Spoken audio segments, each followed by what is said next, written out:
বুদ্ধিমান ও মূর্খ ভবন নির্মাতার দৃষ্টান্ত। মথি 7:24-27।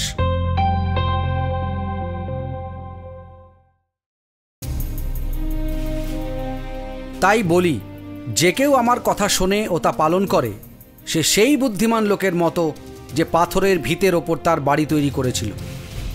বৃষ্টি নামলো, বন্যা এলো এবং প্রচণ্ড ঝোড়ো বাতাস বয়ে সেই বাড়ির গায়ে লাগলো, কিন্তু সেই বাড়িটা ধসে পড়ল না, কারণ তা পাথরের ওপরে তৈরি করা হয়েছিল।